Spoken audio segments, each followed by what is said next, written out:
Ресей Қазақстандағы 3 миллион этникалық орыс ұлтын қайтарғысы келеді. 2006 жылдан 2024 жылға дейін бұл бағдарламамен 1 миллион 200 мың адам Ресейге көшіп барған.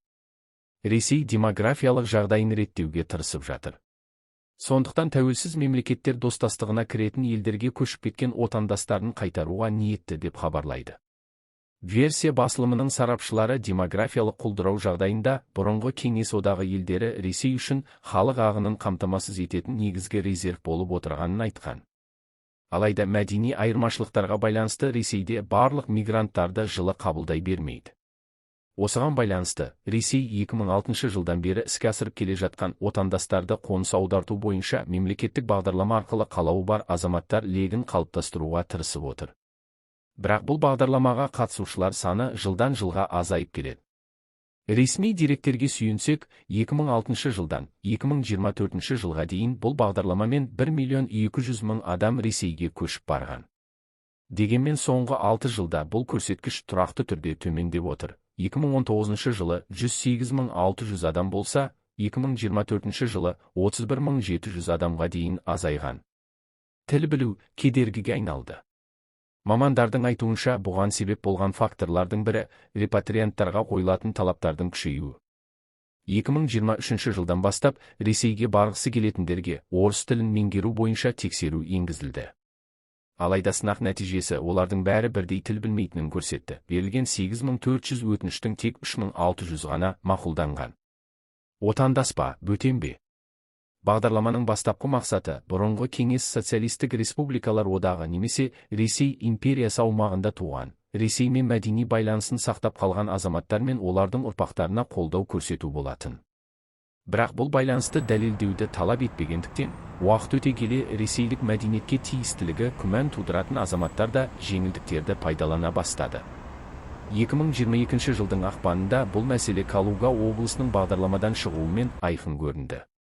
Облыс губернаторы Владислав Шапша аталған шешімді Орталық Азиядан келген азаматтарға жеңілдетілген азаматтық берудің жолын жабу қажеттілігімен түсіндірді. Облыс билігінің мәліметінше, бағдарлама аясында аймаққа 2007 жылдан бері 90 мыңнан астам адам қоныс аударған. Алғашқы жылдары олардың 80%-ын славян халықтары құраса, 2022 жылға қарай бұл көрсеткіш 17%-ға дейін төмендеп, басым бөлігі Орталық Азия мен Кавказдан келгендерге тиесілі болған. Қазақстаннан тұрақты ағым. Соңғы жылдары Ресейге бағдарлама аясында ең көп қоныс аударушылар Қазақстаннан шығып отыр. 2024 жылы 11100 адам, бұл басқа елдермен салыстырғанда әлдеқайда жоғары көрсеткіш. Бұл заңды да, Кеңес одағы ыдыраған кезде, Қазақстан халқының жартысына жуығын орыстар құраған. 2009 жылы елдегі орыстардың саны 3 миллион 800 мың болса, жалпы халықтың 23,7%.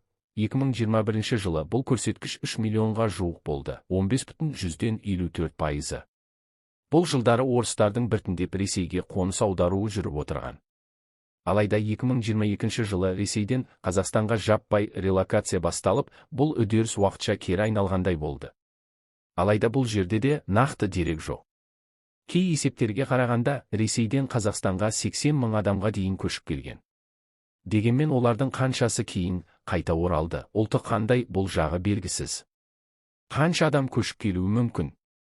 Осы деректер негізінде Қазақстаннан Ресейге көшу мүмкін отандастар саны шамамен 3 миллион адам деп бағалануда.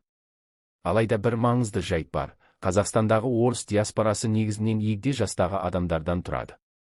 Олардың көпшілігі көшуге құлықсыз болуы мүмкін. Сарапшылардың есебі бойынша, Қазақстандағы орыстардың орташа жасы 44 жас, ал қазақтардың орташа жасы 23 жас. Сонымен тірек сөздермен айтсақ, демографиялық дағдарыс, этникалық көші-қон, тілдік кедергілер және посткеңестік кеңістіктегі мәдени сәйкестік мәселелері Ресей мен Қазақстан арасындағы көші-қон үдерістерінің басты себептері мен салдары болып отыр. Қазақстандағы 3 миллионға жуық этникалық орыс Ресей үшін стратегиялық демографиялық ресурс. Алайда олардың жас құрамы, тілдік ортаға бейімделу қабілеті мен әлеуметтік жағдайы бұл көші-қонның қарқынына тікелей әсер етуде. Егер бұл тақырып сізді қызықтырса, пікір қалдырып, видеоны лайктап, арнаға жазылуды ұмытпаңыз.